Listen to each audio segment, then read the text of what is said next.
Corona کی وجہ سے آج کی جو افسوسناک خبر وہ وائس ایڈمرل ریٹائرڈ عارف اللہ حسینی صاحب اس دنیا سے چلے گئے.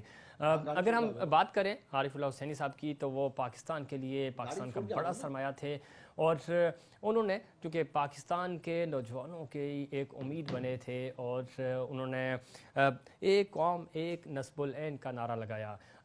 راشد بھائی کس طرح دیکھتے ہیں؟ بڑی تکلیف دہ خبر ہے اور آپ کے بڑے اچھے مراسم تھے, بڑا اچھا انیشیٹو لیا, کام کیا مل کے اور پورے پاکستان کے لیے معاشرے کے لیے وہ کچھ کرنا چاہ رہے تھے. نفیس آدمی تھے, بہت ہی خوبصورت شخصیت تھے. کس طرح دیکھتے ہیں ان کی زندگی کو؟ دیکھیں ڈیفینیٹلی عارف حسینی صاحب he was a very dynamic person, he was a very patriotic person, اور آپ یقین مانیں کہ وہ ہر وقت ان کی مطلب کوشش ہوتی تھی کہ یار میں کون سا ایسا کام کروں کہ لوگوں کا روزگار بڑھ جائے. انہوں نے فش فارمنگ پہ کام کری, انہوں نے پانی کی اس کے اوپر اپنا پانی صاف کرنے کے پانی صاف کے اوپر بہت کام کرا. فاروق بھائی نے ان کے ساتھ مل کے بہت سارے پروجیکٹ کرے اور بہت سارا کام کرا, اور میں سمجھتا ہوں کہ فاروق بھائی ان کو مجھ سے زیادہ اچھی طرح جانتا ہے. صحیح. تو اس کے بعد فاروق بھائی بالکل بڑا, چونکہ آپ کا بھی بڑا اچھا تعلق تھا ان کے ساتھ. راشد بھائی ان کے گھر پہ میٹنگز بھی ہوتی تھی, پلاننگز بھی ہوتی تھی.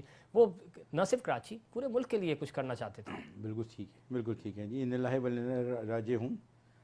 آج بڑا افسوسناک دن ہے ہمارے لیے کیونکہ عارف اللہ حسینی صاحب نے بہت کچھ کیا پاکستان کے لیے, کراچی کے لیے بہت کچھ کیا, سوچا بہت کچھ. بالکل. جب وہ قوم کار تھے تو اس وقت بھی ہماری بڑی میٹنگز ہوتی تھیں ایسے ہی, اور اس وقت بھی وہ صرف پاکستان کو ہی نہیں دیکھ رہے ہوتے, وہ انٹرنیشنل بارڈرز کو بھی دیکھ رہے ہوتے تھے, انٹرنیشنل سی کے اندر بھی جانے کی باتیں کر رہے ہوتے تھے.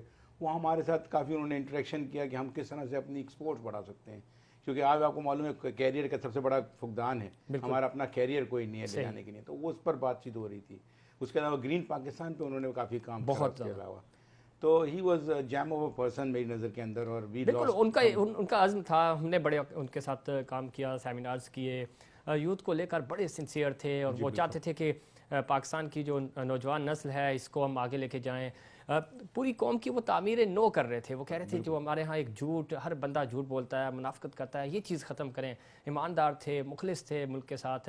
انہوں نے ظاہر ہے وہ نیوی میں تھے, نیوی کے لیے سرو کیا, پاکستان کی سرحدوں کی حفاظت کی, لیکن وہ پاکستان کے عوام کی, پاکستانی قوم کی بھی وہ حفاظت کرنا چاہتے تھے. بالکل.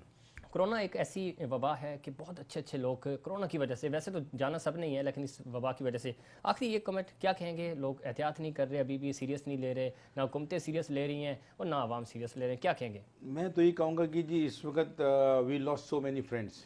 ابھی لاسٹ ویک ہم نے سراج قاسم تیلی کا جی بالکل فیونرل اٹینڈ کرا. سراج بھائی was one of the good speakers on behalf of business community. بالکل ایسے وہ بھی لڑا کرتے تھے بزنس کمیونٹی کے لیے, اور ان کا اس دنیا سے چلا جانا بزنس کمیونٹی کے لیے ایک شوق ہے. بالکل. اسی طرح ہمارے اور بھی بہت سارے دوست ہیں جو اس دنیا سے چلے گئے, جو اچھا کام کر رہے تھے. تو میں سمجھتا ہوں کہ ہم کو اس کو تھوڑا سا سیریس لینا چاہیے, احتیاط ضروری ہے, تھوڑی احتیاط ضروری ہے. ٹھیک. اور جو بھی پروٹوکولز بنائیں, جو بھی ایس او پیز بنائی ہیں, ہم ان کو فالو کریں. راشد بھائی آخری پیغام, کرونا کے حوالے سے لوگ احتیاط نہیں کر رہے. دیکھیں حکومت کا تو یہی کام ہے کہ ایس او پیز بنا دینا, حکومت کا کام ہے لوگوں کو آگاہی کر دینا, حکومت کا کام ہے لوگوں کو, تو حکومت تو اپنا پورا کام کر رہی ہے. اب لیکن لوگ جو ہے نا, دیکھیں یہ ایک انسان کے ایک نیچر کا بھی حصہ ہے. صحیح. کیونکہ ایک بندہ, اگر میں کوئی 50 سال سے مطلب چلتے چلا رہا ہوں بغیر ماسک کے, تو میری ایک ہیبٹ ڈیولپ ہو چکی ہے. تو اس کے اندر ہم لوگوں کو بھی اگر کہیں گے تو ہم ان کو بھی غلط نہیں کہیں گے, لیکن نہ کہیں تو بھی غلط نہیں کہیں گے. اس لیے کہ اب کورونا کی افادیت کا یا کورونا کے اس کا, کیونکہ ہمارے تو تعلیم کا ویسے بھی تھوڑا سا فقدان ہے, تو بہت سارے لوگوں کو ابھی اس کی مضر اثرات کا ابھی تک کوئی مطلب وہ ہے نہیں. تو ان کو ابھی اپنے روٹین کو چینج کرنے میں میرے خیال سے تھوڑا وقت لگے گا, لیکن ضروری ہے کہ ہم اس کو چینج کریں. راشد احمد صدیقی صاحب بہت شکریہ آپ کا, آپ نے پروگرام میں وقت دیا. جناب فاروق مزید صاحب آپ کا بھی بہت شکریہ. ناظرین یہ تھا ہمارا آج کا پروگرام. کرونا وائرس دوسری لہر بہت شدید ہو چکی ہے, آپ احتیاط کریں اور اپنے ارد گرد زیادہ نکلنے کی, گیدرنگز کرنے کی ضرورت نہیں ہے. احتیاط کریں اپنے لیے اور اپنے پیاروں کے لیے. ناظرین یہ تھا ہمارا آج کا پروگرام. امید کرتا ہوں دیگر پروگرامز کی طرح آج کا پروگرام بھی آپ کو پسند آیا ہوگا. مجھے اور انسائیڈ پاکستان کی پوری ٹیم کو دیجیے اجازت. اللہ نگہبان.